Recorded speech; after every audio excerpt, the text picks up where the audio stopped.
Programmet er lavet i samarbejde med danske ølentusiaster.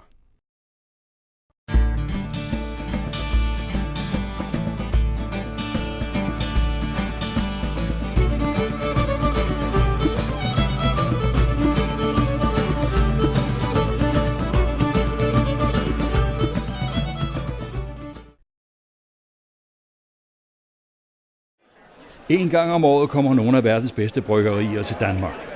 Copenhagen Beer Celebration trækker dem til Østerbro i København for at hælde øl på tusinder af sjæle, der sætter pris på en god bryg. Drivkraften er Mikkel Borg Bjergsø. De kalder ham Mikkel rundt omkring i verden. Han får folk til at rejse tusinder af kilometer for at drikke en øl. I år kom nogle af dem helt fra New Zealand. Our owner and brewmaster Søren Eriksen is from Denmark, so he wanted to send his beer back home. He married a Kiwi and moved down to New Zealand, and so he started brewing about 5 years ago. And so yeah, it's just excited to get the beer back here, and this is an unbelievable festival, maybe the best festival in the world for beer. Do I like this? Oh, I love it. Yeah, so where would I rather be? This is fantastic. Some of the best brewers in the world and best beer. Sparta-hallen var klar til Copenhagen Beer Celebration for 4. gang, udsolgt flere måneder i forvejen. Omkring 4.000 gæster tog fat på 2 dage med smagsprøver på internationale superbajere.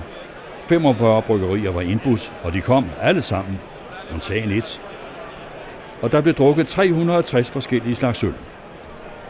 Der var mange mænd, der havde det sjovt og rigtig skægt. Og der var en del kvinder, som havde en dejlig oplevelse. I think a lot of women are maybe just learning about beer and getting into beer, and they're intimidated, or they like other drinks more, and so they don't try new things. But I think plenty of women are changing. Yeah. I think it's different in the U.S. than in Europe, though. You find more and more women all the time at festivals, and in Europe there's still much fewer women. So. Yeah. This festival particularly, the selection of brewers that are here and the quality of the beers that come, but also the other attendees. Like the vibe here is much more respectful and quiet and relaxed. You see more people smelling their beer and tasting and talking about it compared to the American festivals where people just drink so quickly.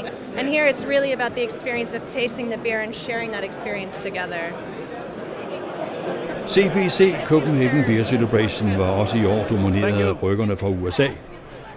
De laver noget godt øl derovre. Det gør vi nu også herhjemme, men det er som om den amerikanske øl har lige det ekstra pift, der gør den perfekt. Og det ved danskere godt. De myldrede ind i Sparta-hallen ved Østerbro Stadion for at få noget i glassene og stillede sig i kø ved de amerikanske bryggerier. Det var som om nogen i forvejen havde buldret et budskab på tomme tønder.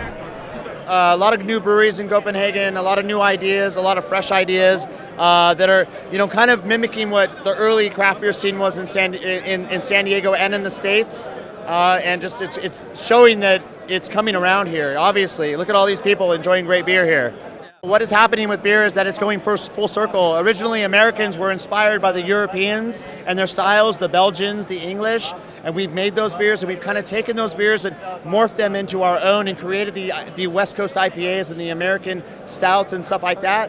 And now it's kind of coming back where you have the Europeans looking to us for what we've done and taken those styles and how we've branched out and kind of created a different movement with craft beer. En af de amerikanske bryggere besluttede for få år siden at slå sig ned i Spanien, og det går godt. Edge Brewery blev i år kåret til det bedste nye bryggeri, og det har været forbavsende let at stille om til europæiske smagsløg. In Spain, they have a very sophisticated palate. I think they have one of the most sophisticated palates in the world. They're used to very fine, delicate flavors and then different strong flavors with their tapas, and then they're used to great wine as well. So in Spain, it was a natural transition. They really enjoyed a lot of the beers. I did back down the bitterness a bit, and I increased the hop aroma.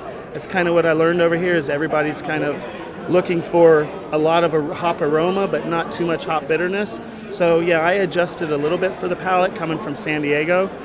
But really, we're just brewing the beers that we can try and brew to style, as close to style, and hopefully, again, they're good, they're clean, and they're drinkable. I enjoy 3 or 4 beers, so I like beers that are easy drinking, and I think that's transitioned into the European market very well.